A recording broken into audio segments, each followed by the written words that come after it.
나이가 들면 진정한 행복은 내 안에서 시작된다는 걸 알게 된다고 한다. 젊어서는 다른 사람들의 부러워하는 시선을 받는 데서 만족감을 느끼기도 하지만 그것이 얼마나 허망한 일인지를 깨닫는 순간을 맞이한다는 것이다. 그럼으로써 심리적 독립이 시작된다. 마음이 온전히 나를 향하고 있는 것은 노년의 행복감에서 정말 중요하다. 사회적 시각만이 아니라 바로 주변의 사람들, 나아가 자녀로부터의 독립이 필요한 이유가 이 때문이다. 스스로 만족하고 자신을 소중히 여길 수 있으면 보도블럭 사이에 핀 작은 들꽃에서도 행복을 발견할 수 있다. 늙는다는 것은 새삼스러운 일도 아니고 특정한 사람에게만 일어나는 특별한 일도 아니다. 사람은 그리고 동물도 식물도 생명을 가진 모든 것은 늙는다. 그런데도 노인에 대한 차별적 시각이 존재한다. 나이가 들수록 육체적 능력은 물론 사물에 대한 인지 능력이 떨어진다는 이른바 에이지즘이다. 이런 사회적 시각 때문에 나이를 먹는 것은 부정적인 일로 여겨진다. 노후를 준비한다는 것은 이와 같은 차별적 시각에 맞서는 일이기도 하다. 노년 30년은 덤으로 주어진 시간이 아니라 내 삶에서 또 하나의 소중한 시기다. 먼저 이 도서를 주목하시길 바랍니다. 지금까지 우리가 노후 준비를 실패한 이유, 그리고 명쾌한 해법이 담겨 있는 저자 조영석, 펴낸 곳 북포스. 노후 준비의 함정. 경제적, 육체적으로만 문제가 없다면 노후를 잘 보낼 수 있으리라 생각하는 이들이 많다. 이것이 바로 지금까지 많은 이들이 피하지 못했던 노후 준비의 함정이다. 하지만 그것만으로는 가치 있는 삶으로서의 노년을 기대하기 어렵다. 이제는 좀 전에 좁은 시야에서 벗어나야 한다. 행복한 노년이 되기 위해 돈과 건강이라는 이 두 가지는 필요 조건이지만 충분 조건은 아니다. 그럼 우리는 노후 준비를 어떻게 해야 될까? 또한 현재 노인들은 어떻게 살아야 행복하게 살 수 있을까를 여러 측면에서 고민을 안 할 수 없다.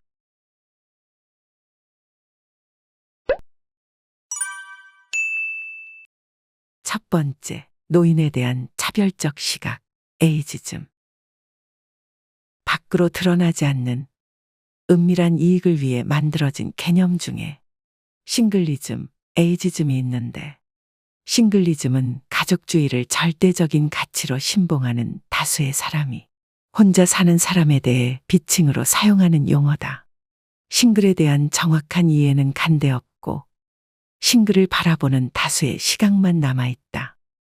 에이지즘은 사람이 나이가 들어감에 따라 육체적 능력은 물론 사물에 대한 인지 능력이 젊은 층보다 뒤떨어진다는 자의적 판단을 전제로 한다. 에이지즘은 나이 든 사람이 뭘 할 수 있겠는가 하는 식의 나이 듦에 대한 차별을 내포하고 있다. 세간의 사람들은 노인에 대해 암묵적인 프레임을 만들어 놓고 노인을 그 틀 안에서만 해석하려는 왜곡된 시각을 갖고 있다. 이런 에이지즘은 노년을 잉여의 시간으로 간주하고 노인을 남은 시간을 그럭저럭 보내다 죽는 잉여인간으로 간주한다. 여기서 잉여인간이란 아무짝에도 쓸모없는 무기력하고 무능한 인간을 이르는 말이다. 한편 생각해보면 에이지즘이란 자연스러운 노화 과정을 부인하는 심리적 저항감의 발로일 수 있다. 나이 듦에 대한 심리적 저항은 새로운 소비를 창출하려는 현대 산업사회의 논리와 결합하여 노화에 대한 공포를 자극한다. 노년은 죽음의 전 단계이므로 노년을 거부하고 그 증표로 피부를 관리하고 보톡스 시술로 주름살을 펴고 각종 영양제를 복용하라고 우리를 꼬드긴다. 젊음과 능률의 가치를 두는 현대의 산업사회가 있다. 평소 우리는 상대를 얼마나 정확히 판단할 수 있을까? 우리는 각자의 눈으로 세상을 보고 각자의 생각으로 해석한다. 그러니 그 해석이 제각각일 수밖에 없고 자신의 지각을 넘어설 수도 없다. 자신만의 지각이 없는 사람은 세상이 만들어준 프레임대로 보게 된다. 그래서 정작 그 본질은 보지 못한다. 노인을 자신이 만들어 놓은 틀 안에 가둬놓고 바라보면 본질을 놓치게 된다. 사람이 늙어간다고 해서 이전에 갖고 있던 능력이나 감정이 일제히 퇴조하는 게 아니다. 사물을 판단하는 결정적 지능, 문제를 해결하는 지혜는 오히려 증가한다는 것은 이미 과학적으로 증명이 됐다. 여기서 결정적 지능은 획득한 기술, 지식, 경험을 활용하는 능력을 말하는데 어휘력이 이 능력을 측정하는 데 사용된다. 그러나 세상은 모든 노인을 동일한 범주 안에 넣어 동일한 시각, 그러니까 무능력하고 보수적인 데다 외로워하고 과거에 집착하는 늙은이로만 바라본다. 동일한 시각으로 바라보면 모든 노인은 하나로만 보인다. 노인들 개개인이 갖는 특성과 심리적 흐름은 감지되지 않는다. 노인에 대한 이런 이해 부족은 노인들이 더욱 힘든 노후를 보내게 한다. 노인에 대한 무지와 몰이에는 노인에게 또 하나의 형벌이 된다. 노년기의 변화에 성공적으로 적응하기 위해서는 노인들이 자신의 노화를 긍정적으로 받아들이려는 노력이 1차적으로 필요하지만 사회 구성원들도 저마다 노인을 이해하고 배려하려는 마음가짐을 가져야 한다. 또한 노인은 어떻게 하면 젊은 사람들과 잘 어울릴 수 있을지 고민해야 한다. 그 첫걸음이 젊은 세대의 생활 방식을 인정해 주는 것이다. 자신의 생활 방식을 젊은이에게 강요하면 필연적으로 부딪힐 수밖에 없다. 그러므로 좀 더 유연하고 열린 사고 지평이 필요하다는 점을 꼭 염두에 둬야 한다. 다른 사람의 말을 진지하게 경청하는 것만으로도 이미 성숙한 노년은 시작된다. 젊은이 또한 힘들겠지만 노인의 특성에 대한 이해가 필요하다. 노인을 더 이상 무능한 사람으로 보지 말고 인생의 마지막 발달 단계에서 삶을 정리하는 성숙하고 가치 있는 존재로 봐야 한다. 우리 역시 지금 이 순간에도 늙어가고 있다. 자신의 노년이 잘 그려지지 않는다면 평생을 자식 뒷바라지하다 깊게 주름 잡힌 아버지, 어머니의 얼굴을 떠올려 보라. 그 가슴 저린 얼굴이 우리의 자화상이다. 두 번째, 노인들은 왜 그럴까? 노인의 심리 6가지. 노인을 이해하고 배려하자는 막연한 생각만으로 그렇게 할 수 있는 건 아니다. 노인은 젊은이나 장년층과 어떤 점에서 다른지 알아야만 그들을 이해하고 공존할 수 있는 공간을 만들 수 있다. 그동안 애써 무관심했던 그들만의 세상과 마주해보고 머지않아 그들의 세상에 나도 발을 디딜 수밖에 없다는 현실적인 이유에서라도 노인이 되면 어떤 심리 상태가 되는지 가늠해보자. 첫째, 용독해지는 사람을 우울하게 만든다. 사람은 어느 때 가장 허무하다는 생각이 들까? 직장이나 가정에서 내가 필요 없는 사람으로 거의 투명인간 취급을 받을 때일 것이다. 노인은 지배력의 상실을 상징한다. 지배력의 상실은 역할의 상실에서 온다. 가정에서 남자의 역할 상실은 여자보다 훨씬 더 빨리 찾아온다. 남편이 없는 생활에 익숙해진 아내는 은퇴 후 이방인처럼 다가온 남편이 거북하다. 자녀는 이제 아버지의 도움이 더 이상 필요하지 않고 늘 그랬던 것처럼 어머니하고만 어울린다. 역할의 상실은 자신이 쓸모없는 사람이 됐다는 무용론과 함께 깊은 소외감을 낳는다. 손주가 공부하니 부모 방에 TV 한 대를 더 놓는다. 식탁까지 오기 어려울 테니 밥상을 부모 방으로 가져간다. 부모는 화장실 가는 것 외에는 거실로 나올 일이 없다. 부모는 다 안다. 자식 집에서 자신의 위치, 즉 처지가 어떤지를. 둘째, 노인, 특히 할머니가 되면 말이 많아진다. 자신의 어정쩡한 위치와 가족 혹은 친지들로부터 느껴지는 소외감을 해소하기 위해서다. 아무나 붙잡고 기회가 주어지면 자신의 속마음을 쉽게 내보인다. 상대방이 들어주는 것만으로도 고맙다. 이렇게 함으로써 스스로 자신의 의미를 되찾고 생활의 활력소를 얻고자 한다. 노인들이 말을 많이 하는 것은 어쩌면 자신을 보호하기 위한 본능적 행동인지도 모르겠다. 누구는 나이가 들수록 귀를 열고 입은 닫는 것이 좋다고 말하지만 정작 노인들에게 입을 닫는다는 건 형벌과 같다. 그러니 다소 불편하더라도 노인들의 말을 막지 말자. 외롭다고 외치는 그 목소리를 외면하지 말자. 셋째, 노인이 되면 편향성이 강해진다. 노인들은 어떤 결정을 내릴 때 객관적인 사실에 기초한 것이 아니라 다른 노인으로부터 전해들은 불확실한 말에 의존하는 경향이 있다. 이 부분은 특히 여자 노인들에게서 더 많이 나타난다. 이단이라고 비난받는 신흥종교 교도는 여자 노인들인 경우가 많다. 동네 한쪽에 물리치료기기를 갖다 놓고 몇 달이고 이용하게 한 다음 고가로 물건을 파는 이런 곳에 자주 출입하는 사람도 대체로 여자 노인들이다. 한 여자 노인이 사실과 다른 내용을 말하더라도 주변의 노인들은 같은 방향으로 향한다. 어떤 병에 걸렸는데 어느 병원에서 나았다고 말하면 이를 전해 들은 여자 노인들은 병의 종류와 무관하게 전부 그 병원으로 몰려간다. 남자들에 비해 여자들이 노년의 무리 또는 또래 의식이 강해지는 이유도 그 때문이다. 넷째, 사람이 늙으면 대체로 과거지향적인 성격으로 변한다. 노인은 암울한 현재나 미래보다 자신을 자신답게 했던 과거에 집착하는 경향이 있다. 사람은 볼품없는 지금의 나를 보기보다는 화려했거나 가치 있었던 지난날의 나를 바라보는 것으로 심리적 안정을 얻기 때문이다. 그래서 노인들에게 과거에 대한 회상과 추억은 삶의 본질이 되어가고 과거는 현실보다 더 실제적인 것으로 자리 잡기도 한다. 이는 지금의 내가 다른 사람에게 무시당하도록 내버려 두지 않겠다는 심리적 반항이 작용한 결과이기도 하다. 이런 점에서 노인들이 과거 타령을 하는 것은 듣긴 싫지만 이해할 수는 있다. 젊었을 때는 이루고 싶었던 일이 모래알처럼 많았는데 늙은 다음에는 모든 게 사라지니 과거로 여행을 떠나고 싶어진다. 기억 뒤편으로 사라져가는 옛 친구들을 떠올리거나 아름답지만 가슴 저린 편린을 하나씩 꺼내본다. 아름다웠던 과거를 회상하면서 힘든 지금을 견뎌내고자 한다.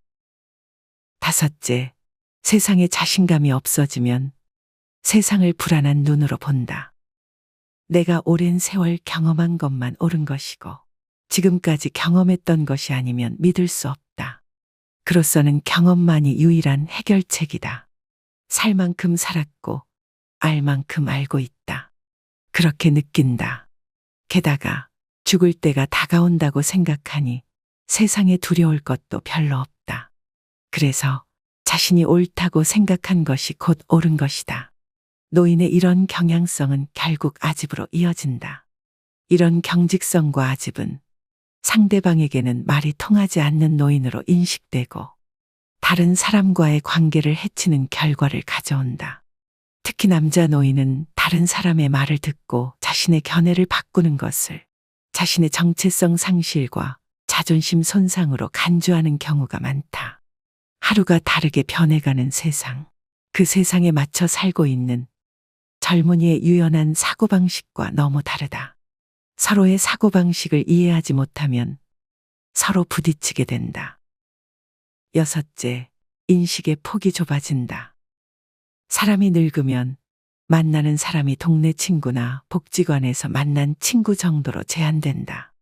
책을 읽거나 인터넷으로 정보를 검색하는 수준이 되지 않으면 같은 수준의 친구가 전해주거나 TV가 전해준 게 이들이 취할 수 있는 정보의 전부다.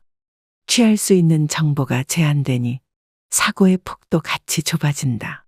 그 노인의 친구도 자신과 유사한 노인으로부터 정보를 얻으니 그 수준의 정보를 벗어나지 못한다. 그렇게 되지 않으려면 책을 읽는 것이 가장 좋겠지만 이게 힘들면 실버대학이나 자치구에서 하는 문화 강좌를 수강함으로써 인식의 폭을 넓힐 방법을 찾아야 한다. 세 번째, 노친네를 누가 좋아하랴.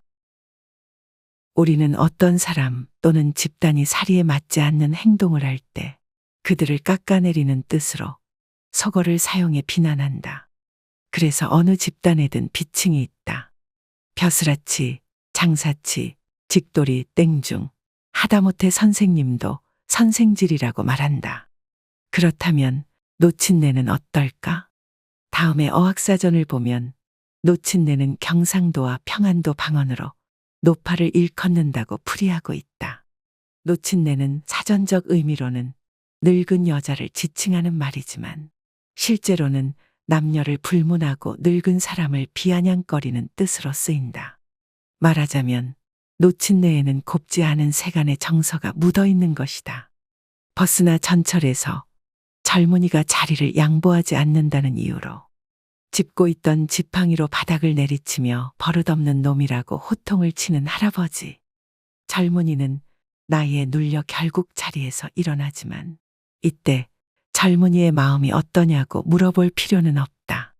같은 말을 계속해서 내뱉으며 상대방을 힐난하는 노인.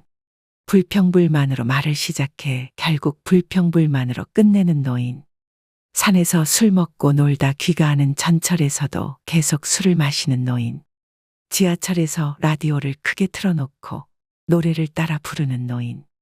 출퇴근 시간에 자전거 칸도 아닌데 자전거를 끌고 마구잡이로 승하차하는 노인 등 이해할 수 없는 언동을 하는 노친네들이 많다. 전철에서, 상점에서, 비행기에서, 엘리베이터에서 다른 사람의 눈을 찌푸리게 하는 사람들 중에 유독 노인들이 많다. 그래서 그랬을까? 제주 민요의 가사는 서글프기조차 하다. 호박은 늙으면 맛이나 좋지만 사람이 늙으면 무엇에 쓰나. 어른은 간데없고 노친네만 가득하다. 아이들이나 젊은이들은 이런 노인들을 노인 전체로 오버랩하여 바라본다. 노인들은 아직도 자신들을 존경의 대상으로 인식하거나 세상 경험이 많아 그만큼 가치가 있는 존재라고 여기지만 하다못해 너희보다 나이가 더 많으니 어른 대접이라도 받아야 한다고 생각하지만 이들을 바라보는 세간의 눈엔 존경심이나 경외심은 이미 없다. 누가 오늘날의 노인들을 존재감 없는 존재로 만들었을까? 노인들이 갈 곳 없어 삼삼오오 무리를 지어 시간을 죽이듯이 보낼 수밖에 없는 이유는 거친 언사만으로 자신의 존재를 드러내려는 이유는 1960에서 80년대를 거치며 치열한 경쟁 사회를 살아왔기 때문이다. 그들에게 중요한 것은 가치 있는 삶이 아니라 격조 높은 담론이 아니라 그냥 그날을 살아내는 것이었다. 가장은 가족에 대해 무한 책임을 져야 한다는 아버지의 계율은 그들에게 그대로 묵시록이 되었다. 가족만 존재할 뿐 나라는 존재는 어디에도 없던 시절이었다. 그들에게 인내란 경쟁을 포기하는 것과 같았고 격조 높은 삶이란 내일을 담보할 수 없는 일이었다. 나는 곧 경쟁이었고 나는 곧 가족이었다. 그들에게 교양이란 거추장스러운 연미복 같은 거였다. 나를 돌아보는 것은 어쭙잖은 사치였다.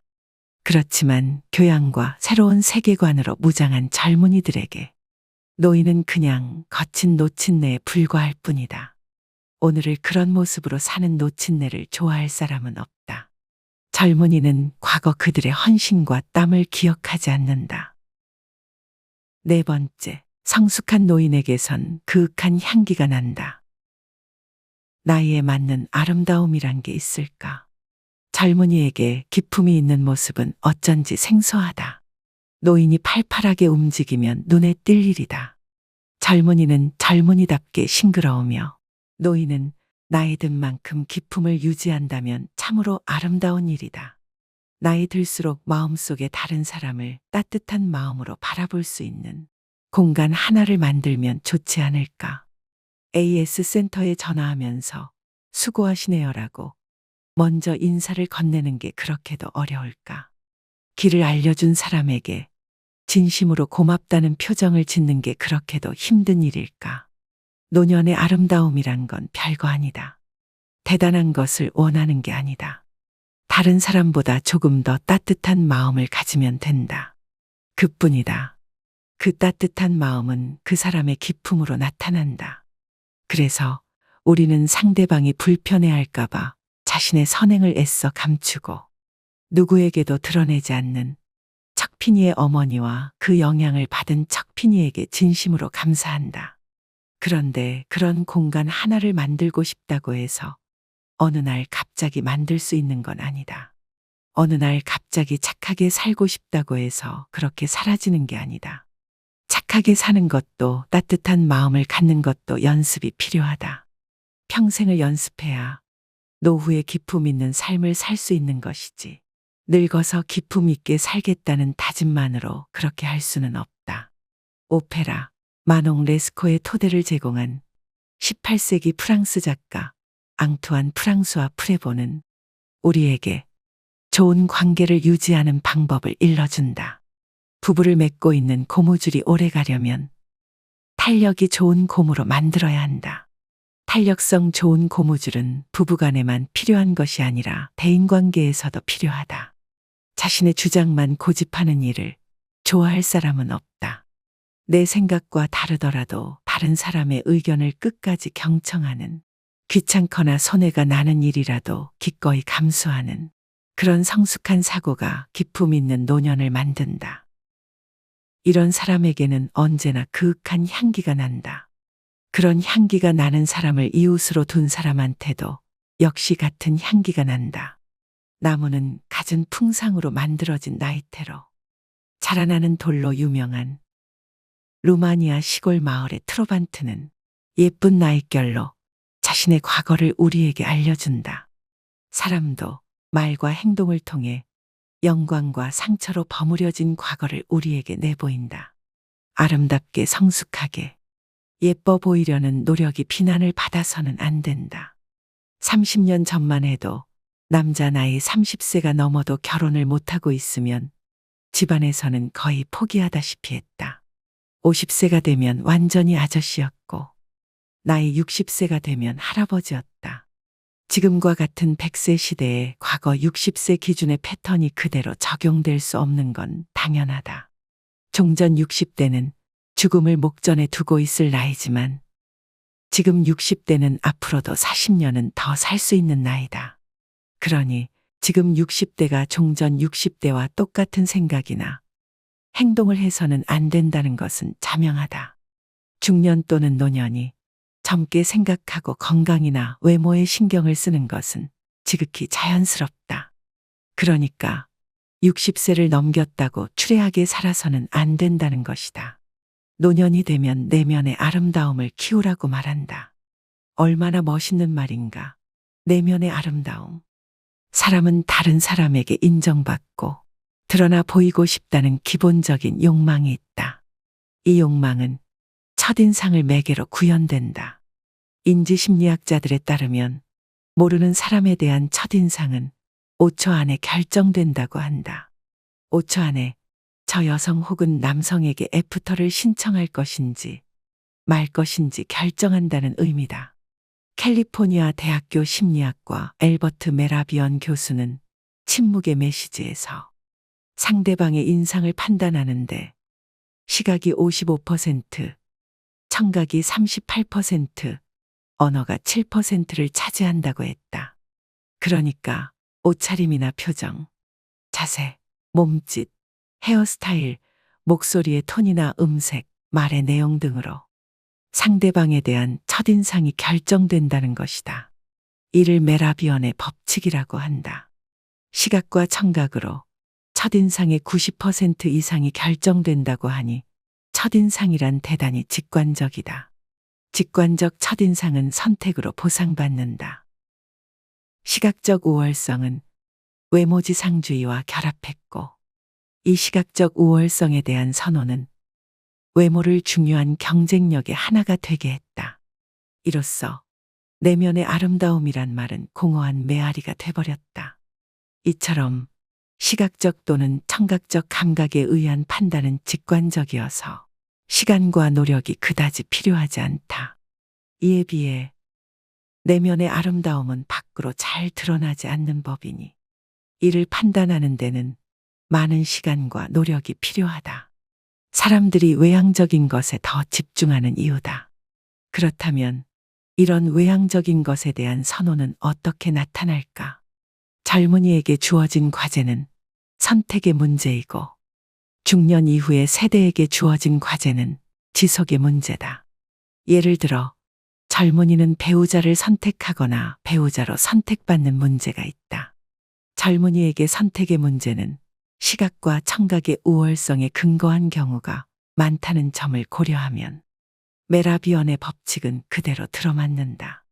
반면 중년 또는 노년에는 특별한 경우가 아니면 선택의 문제는 줄어들고 종전의 결과물을 유지, 보수하는 데 초점이 맞춰진다. 그러니까 지속의 문제가 관심사다. 이 지속의 문제는 자신의 젊은 모습을 그대로 유지하고 싶어 하는 욕망으로 표출된다. 선택보다는 지속이 더 어렵고 간절한 법이다. 그래서 주름을 펴기 위해 보톡스 시술을 받거나 옷과 머리 모양을 최대한 젊어 보이게 하려고 애쓴다. 과거 노인보다 30에서 40년을 더 살아야 하는 지금의 중년으로서는 어찌 보면 당연한 일이다. 뒷모습도 나이를 먹는다고 했으니. 그런데 노년에 겪는 유지의 문제는 천천히 내면화한다. 중년과 노년에는 젊음은 줄어들지만 그 빈자리에 젊은 사람들은 가질 수 없는 성숙한 아름다움이 자리한다. 세상을 살아온 연륜과 그 안에 잘 다져진 인품이 밖으로 드러나는 거다. 젊은이가 돈을 들여 몸치장을 함으로써 멋을 한껏 뽐낸다고 하면 노년에는 감출 수 없는 성숙한 아름다움이 있다. 젊어도 자신감 없는 말투나 힘없는 걸음걸이가 있는가 하면 나이가 들어도 활기찬 목소리와 경쾌한 걸음걸이를 보여주는 신사, 숙녀가 있다. 그러니 밝고 호감가며 단정한 외모를 하고 있으면 좋겠다. 비로소 내면의 아름다움이 발현된 것이다. 엔타이에이징에서 웰에이징으로 아름답게 성숙한 것이다. 예쁘게 화장하고 단아하게 차려입은 옷, 그리고 감출 수 없는 인품을 가진 그런 중년과 노년 어디에 있을까? 매화는 스스로 고개를 들지 않아도 지나가는 사람들이 쳐다본다는데. 5번째, 내 인생에 대한 보상, 자서전을 남기자. 자서전을 씀으로써 우리는 어떤 효과를 기대할 수 있을까? 사람들이 자서전에 대해 갖는 생각은 대체로 같다. 누가 내 인생에 관심을 갖겠는가? 괜히 다른 사람에게 피해나 끼치지는 않을까? 과연 내가 잘 쓸 수 있을까? 하는 생각들을 한다. 자서전은 다른 사람을 감동시키거나 후손들이 볼 수 있도록 나의 기록을 남기기 위해서 쓰는 게 아니다. 혹독한 세상을 살아오면서 비록 마음과 몸이 너덜거리게 됐지만 그런대로 잘 견뎌온 나 자신에 대한 감사의 표시를 하는 것이다. 누구나 자신의 여정을 기록할 만한 가치가 있는 존재다. 자서전을 쓰면 이 풍진 세상을 살아온 자신이 얼마나 대견한 존재인지 알게 된다. 힘들었던 그러나 아름다웠던 시절로 나 홀로 천천히 떠나는 과거로의 여행과 같다. 자서전은 치유의 기능을 가지고 있다. 미국에서 노숙자들에게 자서전을 쓰게 한 결과 그 이후의 삶이 이전과 달라졌다는 보고가 있다. 사회적으로 열악한 위치에 있거나 나이가 들어 더 이상 쓸모가 없다고 생각하는 사람들에게 자서전은 자신이 지나온 과거의 삶이 얼마나 소중한지 깨닫는 계기가 된다. 또한 가슴속에 생채기로 남아있던 사연들을 밖으로 꺼냄으로써 과거와 화해하는 기회를 갖는다. 페이지마다 추억으로 물든 과거는 오늘의 삶의 새로운 의미가 된다. 그러니 자서전은 나의 터닝 포인트가 되기도 한다. 이천시 노인복지관에서 자서전 쓰기 프로젝트를 개최했는데 거기 참여한 강옥희 할머니의 이야기다. 2살의 어머니를 여의고 아버지가 재혼했는데 아버지마저 돌아가셨다. 새어머니는 의붓딸인 강할머니를 항상 바보 멍청이라고 불렀다. 그러니 할머니에게는 행복감이나 자존감이 형성될 여지가 없었다. 뒤돌아보면 힘들고 추운 기억밖에 없는 과거였지만 자서전을 쓰기 시작하면서 할머니의 인생관이 완전히 바뀌었다. 강할머니는 이런 말씀을 남기셨다. 늙으니까 건강하게 살아서 자식들에게 부담 안 주고 뒷바라지나 해줘야겠다고 생각했다. 그런데 자서전을 쓰면서 늙었다고 꿈을 포기하면 안 되겠다고 생각했다. 가족도 있지만 내 인생도 살아야 한다고 생각했다. 강할머니께서는 자서전을 쓰면서 과거의 쓰라린 기억이 서서히 치유되고 앞으로의 삶에 대한 용기가 솟아난 것이다.